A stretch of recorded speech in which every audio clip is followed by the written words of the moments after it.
Ya, oke. Assalamualaikum warahmatullahi wabarakatuh. Apa kabar semuanya? Salam sejahtera untuk kita semua, sobat-sobat kompeten yang ada di seluruh Indonesia. Perkenalkan, nama saya adalah Husnul Khotimah. Kali ini kita akan belajar bersama untuk membahas soal-soal hukum. Nah, pada kesempatan kali ini kita akan bahas soal yang pertama, yaitu soal masa antara atau KB ya. Baik, langsung saja kita mulai ke soal kasus berikut ini. Ya, silakan dibaca, kemudian langsung dijawab saja. Oke, kalau sudah kita bahas bersama ya. Kita sharing-sharing saja.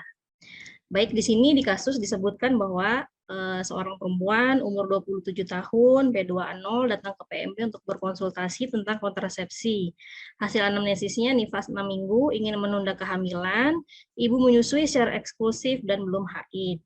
Hasil pemeriksaannya, keadaan umum baik, tekanan darah 120/80 mmHg, nadi 80 kali per menit, suhu 36,5 derajat Celcius, dan pernafasan 20 kali per menit. Nah, yang menjadi pertanyaannya adalah apakah metode kontrasepsi yang paling tepat pada kasus tersebut? Nah, dari option yang tersedia di sini menunjukkan bahwa kelima-limanya ini merupakan metode, jadi bukan alat kontrasepsi. Metode alami ya, metode alami bukan alat kontrasepsi. Nah, seperti apakah jawaban yang tepat untuk kasus ini? Mari kita simak pembahasannya. Ya, kata kunci dalam kasus ini, ya ibu merupakan berada pada masa nifas 6 minggu, ingin menunda kehamilan, tetapi belum mau menggunakan KB. Dan di sini kata kunci yang paling utama adalah ibu menyusui secara eksklusif dan belum haid. Nah, ini menandakan bahwa apa ya yang paling tepat nih alat kontrasepsi atau bukan alat, metode kontrasepsi yang tepat untuk kasus ini. Nah, karena ibu masih menyusui eksklusif dan belum haid, maka nah ini dia penjelasannya.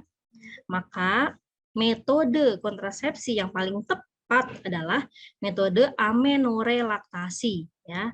Metode amenorelaktasi adalah metode kontrasepsi dengan cara menyusui secara eksklusif, yaitu bayi tidak diberikan makanan apapun selain ASI. Nah, selain mudah dilakukan, metode ini juga tidak berefek samping terhadap proses menyusui ibu. Nah, untuk opsi yang lainnya seperti metode kalender, suhu basal, lendir serviks itu kurang tepat. Selain ya itu cukup sulit dilakukan, maksudnya kan ibu harus kita jelaskan dulu bagaimana sih metode kalender, harus menggunakan penanggalan, berapa harus ibu juga harus mengetahui apa namanya siklus menstruasinya untuk yang metode kalender. Kemudian untuk suhu basal kan harus mengukur setiap hari suhu basal ibu setiap pagi. Dan itu akan merupakan hal yang cukup sulit dilakukan di tengah-tengah kesibukan ibu yang sambil menyusui tersebut. Dan untuk lendir serviks ini juga kurang tepat. Nah, ini cukup sulit dilakukan nih kalau lendir serviks kan harus diamati lendir serviks yang keluar pada saat setiap harinya gitu ya. Apakah ibu tersebut berada dalam masa subur atau tidak, ya kan? Kemudian selain itu suami juga harus benar-benar memahami metode tersebut.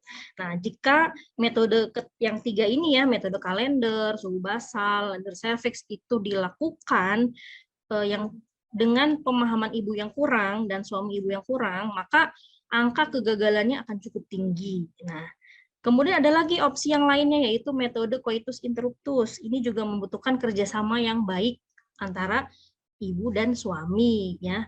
Coitus interruptus itu kan adalah pantang senggama ya. Jadi mengeluarkan itunya apa namanya di luar dari organ reproduksi ibu gitu ya untuk mencegah kehamilan. Nah, ini juga membutuhkan kerjasama yang baik antara suami dengan istri. Nah, jika ini empat-empat ini dilakukan dan ibu dan suami tidak memahami dengan baik, maka angka kegagalannya juga cukup tinggi.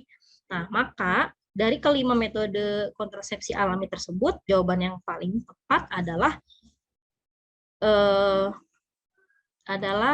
Kita lihat. Nah, betul. Jawabannya adalah D, metode amenorelaksasi. Baik, itu saja yang dapat saya sampaikan. Semoga bisa bermanfaat. Salam kompeten.